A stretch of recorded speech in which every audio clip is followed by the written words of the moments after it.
எருசலேமில் குடியிருக்கிறவர்கள்.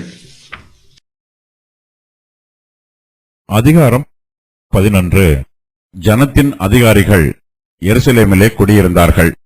மற்ற ஜனங்கள் தங்களுக்குள்ளே 10 பேரில் ஒருவனை எருசலேம் என்னும் பரிசுத்த நகரத்திலும் 9 பேரை மற்ற பட்டணங்களிலும் குடியிருக்க பண்ண சீட்டுகளை போட்டார்கள். ஆனாலும் எருசலேமிலே குடியிருக்க மனப்பூர்வமாய் சம்பதித்த மனுஷர்களையெல்லாம் ஜனங்கள் வாழ்த்தினார்கள். யூதாவின் பட்டணங்களில் இஸ்ரவேலரும் ஆசாரியரும் லேவியரும் நிதனீமியரும் சாலமோனுடைய வேலைக்காரரின் புத்திரரும் அவரவர் தங்கள் பட்டணங்களில் உள்ள தங்கள் காணி பூமியிலே குடியிருந்தார்கள். எருசலேமிலே குடியிருந்த நாடுகளின் தலைவர் யாரென்றால், எருசலேமிலே யூதா புத்திரரில் சிலரும் பென்யமின் புத்திரரில் சிலரும் குடியிருந்தார்கள். யூதா புத்திரரிலே பேரேசின் புத்திரருக்குள் ஒருவனான மகளா லேயலின் குமாரனாகிய செபதியாவின் குமாரன் அமரியாவுக்கு பிறந்த சகரியாவுக்கு குமாரனான உசியாவின் மகன் அத்தாயாவும், சீலோனின் குமாரன் சகரியாவுக்கு குமாரனாகிய யோயாரிபுக்கு குமாரனான அதாயாவுக்கு பிறந்த அசாயாவின் குமாரன் கொல்லோசே பெற்ற பாருக்கின் மகன் மாசையாவுமே. எருசலேமிலே குடியிருக்கிற பேரேசின் புத்திரர் எல்லாரும் 468 பராக்கிரமசாலிகளாய் இருந்தார்கள். பென்யமின் புத்திரரில் யாரென்றால், சல்லு என்பவன், இவன் மெசுல்லாமுக்கும், இவன் யோவேலுக்கும், இவன் பெதாயாவுக்கும், இவன் கொலாயாவுக்கும், இவன் மாசையாவுக்கும், இவன் இதேலுக்கும், இவன் எசாயாவுக்கும் குமாரனானவன். அவனுக்கு பின் கப்பாய், சல்லாய் முதலானவர்கள் 928 பேர். இவர்கள் மேல் விசாரிப்புக்காரனான சிக்ரியின் குமாரன் யோவேலும், பட்டணத்தின் மேல் 2வது விசாரிப்புக்காரனான செனுவாவின் குமாரன் யூதாவுமே. ஆசாரியர்களில் யோயாரிபின் குமாரன் யதாயா, யாகின் என்பவர்களும், அகிதூபின் குமாரன் மெரோயோத்துக்கு பிறந்த சாதோக்கின் குமாரன் மெசுல்லாம் பெற்ற இல்கியாவின் மகன் செராயா என்னும் தேவனுடைய ஆலயத்தின் விசாரணை கர்த்தனும், ஆலயத்திலே பணிவிடை செய்கிற அவர்கள் சகோதரராகிய 822 பேரும், மல்கியாவின் குமாரன் பஸ்கூருக்கு மகனான சகரியாவின் குமாரன் அம்சிக்கு பிறந்த பெல்லியாவின் குமாரன் எரோகாமுக்கு பிறந்த அதாயாவும், பிதா வம்ச தலைவராகிய அவனுடைய சகோதரர் 242 பேரும், இம்மேரின் குமாரன் மெசில்லாமோத்தின் மகனாகிய அகசாயிக்கு பிறந்த அசரையேலின் மகன் அமாசாயும், அவர்களுடைய சகோதரராகிய பராக்கிரமசாலிகள் 128 பேருமே. இவர்கள் மேல் அகதோலிமின் குமாரன் சப்தியேல் விசாரிப்புக்காரனாய் இருந்தான். லேவியரில் புன்னியின் குமாரன் அசபியாவின் மகனாகிய அஸ்ரிக்காமின் குமாரனான அசூபின் மகன் சமாயாவும், தேவனுடைய ஆலயத்தின் வெளிவேலையை விசாரிக்கிற லேவியரின் தலைவரிலே சபதாயும் யோசபாத்தும், ஆசாபின் குமாரன் சப்தியின் குமாரனாகிய மீகாவின் மகன் மத்தனியா ஜெபத்தில் ஸ்தோத்திர பாட்டை துவக்குகிற தலைவனும், அவன் சகோதரரில் 2வதான பக்பூக்கியா என்னும் ஒருவனும், எதுத்தூனின் குமாரன் காலாவின் மகனாகிய சமுவாவின் குமாரன் அப்தாவுமே. பரிசுத்த பட்டணத்தில் இருந்த லேவியர் எல்லாரும் 284 பேர். வாசல் காவலாளர் அக்கூபும் தல்மோனும், வாசல்களில் காவல் காக்கிற அவர்கள் சகோதரரும் 172 பேர். எருசலேம் நகரம் பரிசுத்த நகரம் என்று அழைக்கப்படுகிறது. இந்த நகரத்தில் தேவனுடைய ஆலயம் இருக்கிறது. கர்த்தர் தம்முடைய நாமம் விளங்குவதற்கு எருசலேம் நகரத்தை தேர்ந்தெடுத்திருக்கிறார். கர்த்தருடைய பரிசுத்தமான வித்துக்கள் எல்லாம் எருசலேமிலே வாசம் பண்ண வேண்டும் என்பது தேவனுடைய சித்தம். ஆனால் எருசலேம் நகரத்திலே இப்போது கர்த்தருடைய ஜனங்கள் போதுமான எண்ணிக்கையில் குடியிருக்கவில்லை. எருசலேம் நகரத்தின் ஜனத்தொகை குறைவாயிருக்கிறது. இஸ்ரவேல் புத்திரர் எருசலேம் நகரத்தில் குடியிருப்பதற்கு பதிலாக மற்ற பட்டணங்களிலும் அதை சுற்றிலும் உள்ள கிராமங்களிலும் குடியிருக்கிறார்கள். அவர்கள் எருசலேமில் குடியிருக்க விரும்பவில்லை. அதற்கு ஒரு சில காரணங்கள் உள்ளன. அவையாவன: எருசலேமில் குடியிருக்கிறவர்கள் பரிசுத்தமாய் ஜீவிக்க வேண்டும். அவர்கள் கர்த்தருடைய பிரமாணத்திற்கும் கீழ்ப்படிந்து நடக்க வேண்டும். மற்ற பட்டணங்களில் குடியிருக்கிற இஸ்ரவேல் புத்திரரை விட எருசலேமில் குடியிருக்கிற இஸ்ரவேல் புத்திரரிடத்தில் அதிகமான பரிசுத்தமும் அதிகமான கீழ்ப்படிதலும் எதிர்பார்க்கப்படுகிறது. இதனால் இஸ்ரவேல் புத்திரர் தங்களை தாங்களே சோதித்து பார்த்து தாங்கள் எருசலேம் பட்டணத்தில் குடியிருப்பதற்கு தகுதி இல்லாதவர்கள் என்று தீர்மானித்து மற்ற பட்டணங்களில் குடியிருக்கிறார்கள். எருசலேம் பட்டணத்தை சுற்றிலும் புறஜாதியாரின் பட்டணங்கள் இருக்கிறது. புறஜாதி ஜனத்தார் மற்ற பட்டணங்களை வெறுப்பதை விட எருசலேம் பட்டணத்தை அதிகமாய் வெறுக்கிறார்கள். எருசலேம் நகரத்திற்கு சத்துருக்கள் மூலமாக ஆபத்துக்கள் வருவதற்கு ஏராளமான வாய்ப்புகள் உள்ளன. ஆகையினால் இஸ்ரவேல் புத்திரர் தங்களுடைய சொந்த பாதுகாப்புக்காக எருசலேம் பட்டணத்தில் வாசம் பண்ணுவதை தவிர்த்துவிட்டு மற்ற பட்டணங்களில் குடியிருக்கிறார்கள். எருசலேம் பட்டணத்தில் குடியிருந்தால் தங்களுக்கு நிந்தையும் உபத்திரவமும் வரும் என்று பயந்து இஸ்ரவேல் புத்திரர் எருசலேம் பட்டணத்தில் குடியிருக்காமல் மற்ற பட்டணங்களிலும் அதை சுற்றிலும் உள்ள கிராமங்களிலும் குடியிருக்கிறார்கள். அவர்கள் எருசலேமை விட்டு விலகி போகும்போது தங்கள் தேவனாகிய கர்த்தரை விட்டும் அவருடைய வார்த்தைகளை விட்டும் அவருடைய வாக்குத்தத்தங்களை விட்டும் விலகி போகிறார்கள். எருசலேமுக்கு சத்துருக்கள் மூலமாக எவ்வளவு ஆபத்துக்கள் வருகிறதோ அந்த அளவுக்கு கர்த்தர் மூலமாக எருசலேமுக்கு பாதுகாப்பும் வரும். கர்த்தருடைய சமூகத்திலே எருசலேம் என்பது சமாதான நகரம். நம்முடைய பண்டிகைகள் ஆசரிக்கப்படும் நகரமாகிய சீயோனை நோக்கிப்பார். உன் கண்கள் எருசலேமை அமெரிக்கையான தாபரமாகவும் பெயர்க்கப்படாத கூடாரமாகவும் காணும்.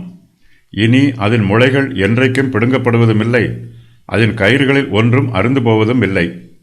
ஏசாயா 33:20. ஒரு நதி உண்டு, அதன் நீர்க்கால்கள் தேவனுடைய நகரத்தையும் உன்னதமானவர் வாசம் பண்ணும் பரிசுத்த ஸ்தலத்தையும் சந்தோஷிப்பிக்கும். தேவன் அதன் நடுவில் இருக்கிறார், அது அசையாது. அதிகாலையிலே தேவன் அதற்கு சகாயம் பண்ணுவார். சங்கீதம் 46:4-5. இஸ்ரவேல் புத்திரர் கர்த்தருக்கு பக்தி வைராக்கியமாய் ஜீவிக்க வேண்டும். அவர்கள் புறஜாதியார் மத்தியிலே கர்த்தருக்கு சாட்சியாய் இருக்க வேண்டும். ஆனால் இஸ்ரவேல் புத்திரரோ தங்கள் சத்துருக்களுக்கு பயந்து கர்த்தரையும் நம்பாமல் எருசலேம் நகரத்தை விட்டு விலகி வேறு நகரங்களில் குடியிருக்கிறார்கள்.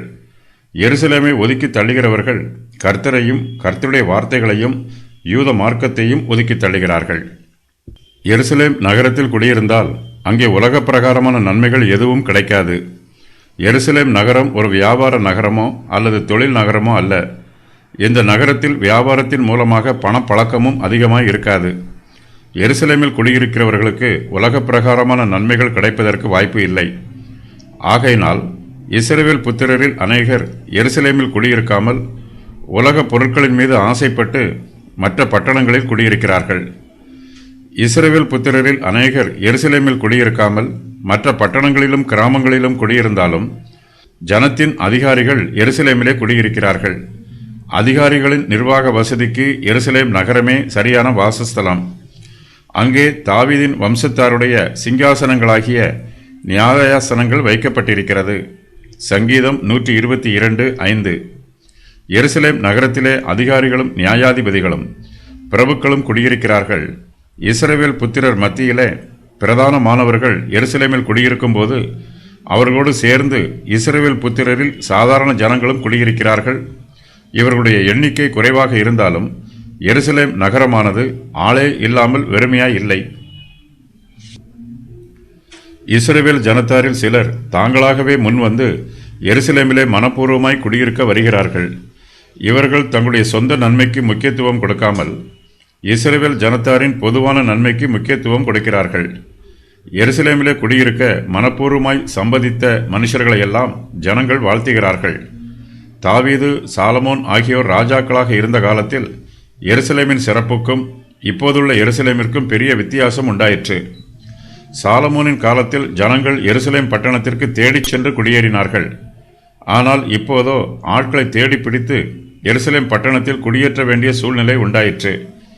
மேசியாவின் காலத்தில் ஜனங்கள் எருசலேமில் குடியேற விரும்புவார்கள். எருசலேம் இயேசு கிறிஸ்துவின் தலைநகரமாக இருக்கும். பூமியின் பல தேசங்களில் இருந்தும் ஜனங்கள் எருசலேம் பட்டணத்திற்கு வருவார்கள். கர்த்தருடைய உபதேசத்தை கேட்பதற்காக தேவாலயத்தின் பர்வதத்திற்கு உலகம் எங்கிலும் உள்ள தேசத்தார் தேடி வருவார்கள். எருசலேமில் தேவனுடைய ஆலயம் இருக்கிறது. எருசலேமில் குடியிருக்கிறவர்கள் அதன் நன்மையை விரும்புகிறவர்கள். எருசலேமில் இஸ்ரவேல் புத்திரர் ஓரளவு எண்ணிக்கையில் குடியிருந்தாலும் அந்த நகரத்தில் இன்னும் அநேக பகுதிகளில் ஜனங்கள் குடியிருக்க வரவில்லை. வீடுகள் இருக்கிறது, ஆனால் வீடுகளில் குடியிருப்போர் இல்லை. எருசலேம் நகரத்திலே இஸ்ரவேல் புத்திரரில் ஏராளமானோர் வந்து குடியேற வேண்டும் என்று அதிகாரிகளும் ஜனங்களும் விரும்புகிறார்கள். இதற்காக மற்ற ஜனங்கள் தங்களுக்குள்ளே 10 பேரில் ஒருவனை எருசலேம் என்னும் பரிசுத்த நகரத்திலும் 9 பேரை மற்ற பட்டணங்களிலும் குடியிருக்க பண்ண சீட்டுக்களை போடுகிறார்கள். எருசலேமில் குடியிருக்கும் ஜனங்களுடைய எண்ணிக்கையை அதிகரிக்க வேண்டும். இதற்காக ஒரு புதிய முறையை இஸ்ரவேல் புத்திரர் கையாளுகிறார்கள். பாபிலோனிய சிறையிருப்பில் இருந்து சுமார் 50,000 பேர் யூதா தேசத்திற்கு திரும்பி வந்தார்கள். இவர்களில் ஒரு சிலரே எருசலேம் நகரத்தில் குடியேறுகிறார்கள். மற்றவர்கள் மற்ற பட்டணங்களிலே போய் குடியேறினார்கள். இதனால் சீட்டு போட்டு 10 பேரில் ஒருவனை எருசலேமிலும் மற்ற 9 பேரை மற்ற பட்டணங்களிலும் குடியேற்றுவதற்கு ஒழுங்கு செய்கிறார்கள். எருசலேமிலே யாரெல்லாம் குடியிருக்க வேண்டும் என்பதை ஜனங்கள் சீட்டு போட்டு தீர்மானம் பண்ணுகிறார்கள். அங்கே குடியிருக்க மனப்பூர்வமாய் சம்மதித்தவர்களை ஜனங்கள் வாழ்த்துகிறார்கள். எருசலேமிலே குடியிருக்க விருப்பம் இல்லாதவர்களையும் 10 பேரில் ஒருவர் என்னும் வீதமாக சீட்டு போட்டு அங்கே குடியிருக்க பண்ணுகிறார்கள். இஸ்ரவேல் ஜனத்தார் கர்த்தருடைய சமூகத்திலே ஜெபம் பண்ணி சீட்டு போட்டு கர்த்தருடைய சித்தத்தை நிறைவேற்றுகிறார்கள். எருசலேமிலே யூதா புத்திரரில் சிலரும் பென்யமீன் புத்திரரில் சிலரும் குடியிருக்கிறார்கள். பூர்வ காலத்தில் எருசலேம் நகரத்தின் ஒரு பகுதி யூதா கோத்திரத்தாருக்கும் மற்றொரு பகுதி பென்யமீன் கோத்திரத்தாருக்கும் பங்கு வீதமாய் இருந்தது. ஆனாலும் எருசலேமின் பெரும்பகுதி பென்யமீன் கோத்திரத்தாரின் பங்கு வீதத்தில் அமைந்திருந்தது. எருசலேமிலே குடியிருந்த யூதா புத்திரரின் எண்ணிக்கை 468 பேர். அங்கே குடியிருந்த பென்யமீன் புத்திரரின் எண்ணிக்கையோ 928 பேர். பென்யமீன் புத்திரரின் எண்ணிக்கை அதிகமாக இருந்தாலும் யூதா புத்திரர் எல்லோரும் பராக்கிரமசாலிகளாய் இருக்கிறார்கள். எருசலேமிலே குடியிருக்கிற பேரேசின் புத்திரர் எல்லோரும் 468 பராக்கிரமசாலிகளாய் இருந்தார்கள். எருசலேமுக்கு விரோதமாக சத்துருக்கள் வந்தால் அவர்களை எதிர்த்து நிற்பதற்கும் அவர்களோடு யுத்தம் பண்ணுவதற்கும் யூதாவின் பராக்கிரமசாலிகள் ஆயத்தமாய் இருக்கிறார்கள். பூர்வ காலம் முதற்கொண்டு யூதாவின் மனுஷர் பலமுள்ளவர்களாகவும் தைரியம் உள்ளவர்களாகவும் பராக்கிரமசாலிகளாகவும் இருக்கிறார்கள். எருசலேமிலே குடியிருந்த பென்யமீன் புத்திரரின் விவரம் இந்த வசன பகுதியில் சொல்லப்பட்டிருக்கிறது. பென்யமீன் புத்திரரில் யால் சல்லு என்பவன், இவன் மெசுல்லாமுக்கும் இவன் யோவேலுக்கும் இவன் பெதாயாவுக்கும் இவன் கொலாயாவுக்கும் இவன் மாசையாவுக்கும் இவன் இதியேலுக்கும் இவன் எசையாவுக்கும் குமாரனானவன். அவனுக்கு பின் கப்பாய் சல்லாய் முதலானவர்கள் 928 பேர். எருசலேமில் குடியிருந்த பென்யமீன் புத்திரரில் 2 பேர் விசாரிப்புக்காரராய் இருக்கிறார்கள். அவர்கள் மேல் விசாரிப்புக்காரனான சிக்ரியின் குமாரன் யோவேலும் பட்டணத்தின் மேல் 2வது விசாரிப்புக்காரனான செனுவாவின் குமாரன் யூதாவுமே. இஸ்ரவேல் புத்திரர் எருசலேமில் குடியிருப்பது போலவே யூதாவின் மற்ற பட்டணங்களிலும் குடியிருக்கிறார்கள். யூதாவின் பட்டணங்களில் இஸ்ரவேலரும் ஆசாரியரும் லேவியரும் நிதனீமியரும் சாலமோனுடைய வேலைக்காரரின் புத்திரரும் அவரவர் தங்கள் பட்டணங்களில் உள்ள தங்கள் காணி பூமியிலே குடியிருக்கிறார்கள். எருசலேமிலே குடியிருந்த நாடுகளின் தலைவர்களை பற்றிய விவரமும் இந்த வசன பகுதியில் சொல்லப்பட்டிருக்கிறது.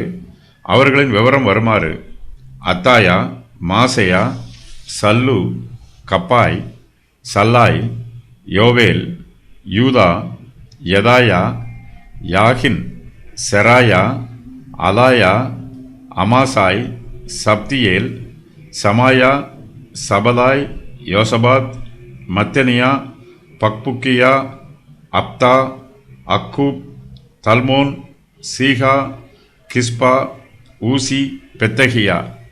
எருசலேமிலே யூதா புத்திரரில் சிலரும் பென்யமீன் புத்திரரில் சிலரும் குடியிருந்தார்கள். யூதா புத்திரரிலே பேரேசின் புத்திரருக்குள் ஒருவனான மகலயேலின் குமாரனாகிய செபதியாவின் குமாரன் அமரியாவுக்கு பிறந்த சகரியாவுக்கு குமாரனான உசியாவின் மகன் அத்தாயாவும், சீலோனின் குமாரன் சகரியாவுக்கு குமாரனாகிய யோயாரிபுக்கு குமாரனான அதாயாவுக்கு பிறந்த அசாயாவின் குமாரன் கொல்லோசே பெற்ற பாருக்கின் மகன் மாசையாவுமே. ஆசாரியர்களிலும் லேவியர்களிலும் அநேகர் எருசலேம் நகரத்தில் குடியிருக்கிறார்கள். ஆசாரியர்களில் யோயாரிபின் குமாரன் யதயா, யாகின் என்பவர்களும் அகிதூபின் குமாரன் மெராயோத்துக்கு பிறந்த சாதோக்கின் குமாரன் மெசுல்லாம் பெற்ற இல்கியாவின் மகன் செராயா என்னும் தேவனுடைய ஆலயத்தின் விசாரணை கர்த்தனும் எருசலேமிலே குடியிருக்கிறார்கள். எருசலேமில் குடியிருக்கிறவர்களின் விவரம் வருமாறு: பேரேசின் புத்திரர், பென்னிமின் புத்திரர், ஆசாரியர், மேலும் ஆசாரியர், மேலும் ஆசாரியர், லேவியர், வாசல் காவலாளர், மொத்தம் 3044 பேர். ஆரம்பத்தில் எருசலேமில் இருந்த ஜனங்கள் கொஞ்சம் பேராய் இருந்தார்கள். 10 பேரில் ஒருவர் எருசலேமில் குடியேற வேண்டும் என்று சீட்டு போட்டு தெரிந்தெடுத்த பின்பு அங்கு 3044 பேர் குடியேறினார்கள். எருசலேமில் கொஞ்ச பேர் இருந்தபோது அதன் சத்துருக்கள் எருசலேமுக்கு எதிராக வரவில்லை. நெகேமியா வந்த பின்பு இஸ்ரவேல் புத்திரர் அனைவரிலும் எருசலேமுக்கு வரவேண்டியவர்களை கூட்டிச் சேர்த்தார். அலங்கங்களை கட்டும் வேலைகளை அவர்கள் எல்லோரும் சேர்ந்து செய்தார்கள். எருசலேமில் குடியிருக்கிற ஆசாரியரும் லேவியரும் தேவனுடைய ஆலயத்திலே பணிவிடை செய்கிறார்கள். இவர்களில் ஒரு குடும்பத்தில் 822 பேரும், மற்றொரு குடும்பத்தில் 242 பேரும், வேறொரு குடும்பத்தில் 128 பேரும் இருக்கிறார்கள். இவர்களில் சிலர் பராக்கிரமசாலிகள். ஆலயத்திலே பணிவிடை செய்கிற ஆசாரியரின் விவரம் இந்த வசன பகுதியில் சொல்லப்பட்டிருக்கிறது. ஆலயத்திலே பணிவிடை செய்கிற அவர்கள் சகோதரராகிய 822 பேரும், மல்கியாவின் குமாரன் பஸ்கூருக்கு மகனான சகரியாவின் குமாரன் அம்சிக்கு பிறந்த பெல்லியாவின் குமாரன் எரோகாமுக்கு பிறந்த அலாயாவும், பிதா வம்ச தலைவராகிய அவனுடைய சகோதரர் 242 பேரும், இம்மோரின் குமாரன் மெசிலோமேத்தின் மகனாகிய அகசாய்க்கு பிறந்த அசரையேலின் மகன் அமாசாவும், அவருடைய சகோதரராகிய பராக்கிரமசாலிகள் 128 பேர். இவர்கள் மேல் அகோதாலியாமின் குமாரன் சப்தியேல் விசாரிப்புக்காரனாய் இருக்கிறான். எருசலேமில் குடியிருக்கிற லேவியரின் விவரமும் இந்த வசன பகுதியில் சொல்லப்பட்டிருக்கிறது. பரிசுத்த பட்டணத்தில் இருந்த லேவியர் எல்லோரும் 284 பேர் மாத்திரமே. எருசலேமில் குடியிருக்கிற ஆசாரியரின் எண்ணிக்கையோடு ஒப்பிட்டு பார்க்கும்போது லேவியரின் எண்ணிக்கை குறைவாக இருக்கிறது. லேவியரில் சிலர் வாசல் காவலாளராக இருக்கிறார்கள். அவர்களின் எண்ணிக்கை 172 பேர். லேவியருடைய ஊழியத்தின் ஒரு பகுதி கர்த்தருடைய வார்த்தையை ஜனங்களுக்கு போதிப்பது, தேவனை பற்றிய அறிவை ஜனங்களுக்கு உபதேசிப்பதும் லேவியரின் ஊழியமாகும். இதற்காக லேவியர்கள் யூதா தேசத்தின் எல்லா பட்டணங்களிலும் கிராமங்களிலும் குடியிருக்கிறார்கள். எருசலேமில் குடியிருக்கிற லேவியரை பற்றிய விவரம் இந்த வசன பகுதியில் சொல்லப்பட்டிருக்கிறது. இவர்களில் சிலர் தேவனுடைய ஆலயத்தின் வெளிவேலையை விசாரிக்கிறார்கள். லேவியரிலே புன்னியின் குமாரன் அசபியாவின் மகனாகிய அசிரிகாமின் குமாரனான அசூபின் மகன் சமாயாவும், தேவனுடைய ஆலயத்தின் வெளிவேலையை விசாரிக்கிற லேவியரின் தலைவரிலே சபதாயும் யோசபாத்தும், ஆசாபின் குமாரன் சப்தியின் குமாரனாகிய மீகாவின் மகன் மத்தனியா ஜெபத்தில் ஸ்தோத்திரப்பாட்டை துவக்குகிற தலைவனும், அவன் சகோதரரில் இரண்டாவதான பக்புக்கியா என்னும் ஒருவனும், எதுத்தூனின் குமாரன் காலாவின் மகனாகிய சமுவாயின் குமாரன் அப்தாவுமே. தேவாலயத்திற்குள்ளே ஆசாரியர்கள் எல்லா வேலைகளையும் விசாரிப்பார்கள். ஆலயத்தின் வெளிவேலையை லேவியர்கள் விசாரிக்கிறார்கள். ஜனங்கள் கொண்டு வருகிற காணிக்கைகளை சேகரிப்பது, தேவாலயத்தின் ஆராதனைக்கு தேவைப்படும் பொருட்களை சேகரித்து கொடுப்பது ஆகியவையெல்லாம் லேவியரின் பணிவிடையாகும். தேவனுடைய ஆலயத்திற்கு உள்ளேயும் ஊழியக்காரர்கள் தேவைப்படுகிறார்கள். அதற்கு வெளியேயும் ஊழியக்காரர்கள் தேவைப்படுகிறார்கள். சபையிலே கர்த்தர் நமக்கு எப்படிப்பட்ட ஊழியத்தை கொடுத்தாலும் அந்த ஊழியம் கர்த்தருடைய ஊழியம் என்பதை நினைவு கூர்ந்து அதை பயபக்தியோடு செய்ய வேண்டும். சபையிலே கர்த்தருடைய வார்த்தையை பிரசங்கம் பண்ணுவது முக்கியமான ஊழியம். அதுபோலவே சபையை கூட்டி பெருக்கி சுத்தம் பண்ணுவதும் முக்கியமான ஊழியமே. எல்லோரும் ஜெபம் பண்ண வேண்டும். எல்லோரும் ஊழியத்தில் பங்கு பெற வேண்டும். லேவியரில் மத்தனியா என்பவன் ஜெபத்தில் ஸ்தோத்திரப்பாட்டை துவக்குகிற தலைவனாய் இருக்கிறான். கர்த்தர் இவனுக்கு விசேஷித்த கீத ஞானத்தை கொடுத்திருக்கிறார். இவனுடைய குரல் நன்றாய் இருக்கிறது. இவன் கர்த்தரை துதித்து நன்றாய் பாடுகிறான். இதனால் சங்கீத பாடல்களை பாடுகிற பொறுப்பு இவனிடத்தில் ஒப்புவிக்கப்பட்டிருக்கிறது. எல்லோரும் ஸ்தோத்திரப்பாட்டை பாடும்போது மத்தனியா அந்த பாடலை சரியான ராகத்தில் துவக்குகிறான்.